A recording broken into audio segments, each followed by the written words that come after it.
From the Consumer Electronics Show in Las Vegas, this is an ITTV special report. Our next guest is showing a very tiny and futuristic mouse, and it's got some pretty cool characteristics. He's the CEO of Swiftpoint, Grant Odgers, right? Yeah, that's correct. How are you, sir?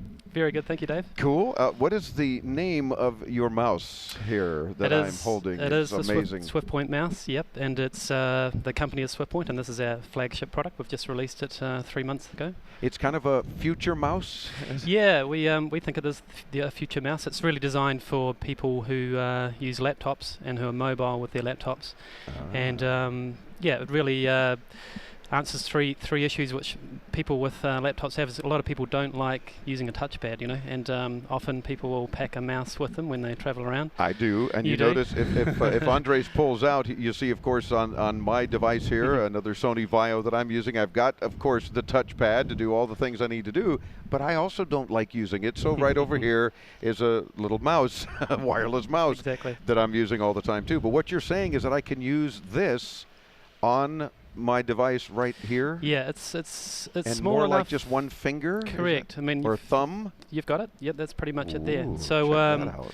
one of the unique part about it is that it's more of a pen grip as opposed to a hand grip, which you see with a traditional mouse. And I like this. You like it? It's I really, I mean, when I first saw the picture, I went, I don't think I could get used to that. But then I grabbed it, and it's very natural. It seems very, very natural to touch and to hold. Yeah, the way we developed it was really around a cycle of user-driven approach.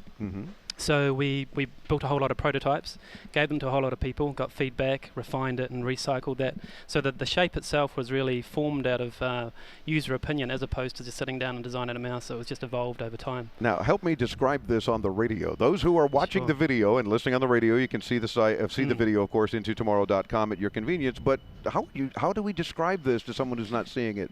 It is difficult to describe because there's no other object quite like it. So it does actually get some attention when people look at it and they think, well, what is it for a start? So, and the reason it is such a different shape is because it is the finger and the thumb grips are designed to you know, follow the contours of your hand. So it doesn't look anything like a mouse. It looks something, I don't know. What would you call it when you first saw it? Anybody in our broadcast booth, help me describe this. This is one of those things I'm not usually at a loss for words, but it's a unique shape. It's very small. I mean, imagine just sort of pinching something between your thumb and your bird finger, for lack of a better way to put it, and still have the ability to scroll, and you have a wheel on it. That's and right. It's very, I think it's very intuitive, if I may. Thank you. Yeah. And then the idea is to be able to just use it on either side of your trackpad on your laptop or the table next to you? Or? That's right. I mean, if you're in an environment where you don't have any table space, you know, you just plonk it on top of your laptop. Like on a table in an airplane, for example. On a plane, or sitting in your living room, or at a cafe, that sort of thing. And you can use it next to the laptop if you want to as well. And of course, it wins a CES Innovations Award because I can see why. This is just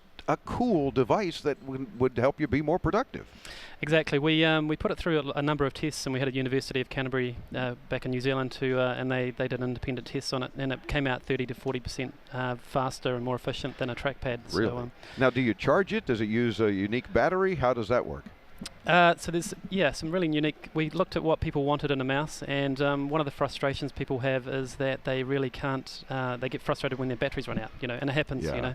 So we built in a rapid charge feature, which basically says if the battery runs out, you put it on the dongle on the side of your laptop, and it will, after 30 seconds, give you an hour's use. So you're back up and running almost immediately. 30-second charge gives me an hour's usage. That's right. Now I'm liking that too. So wow, is it available yet, and how much? It's $69. So it's very competitive to a good wireless mouse as it is, and it's unique. It does just. I'm loving it. Okay, get out my checkbook. Got to get one of the Swiftpoint devices. FutureMouse.com. That future mouse is here today and into tomorrow. Grant, thanks for spending a few minutes with us. It's also a Dave Award winner because I think it's a very cool design. You got to come and check out the video at intotomorrow.com. You'll see what we're talking about. Dee's taking a ton of pictures, as is Fausto, and of course the video from Andres. It's all there for you at intotomorrow.com, where you can also participate.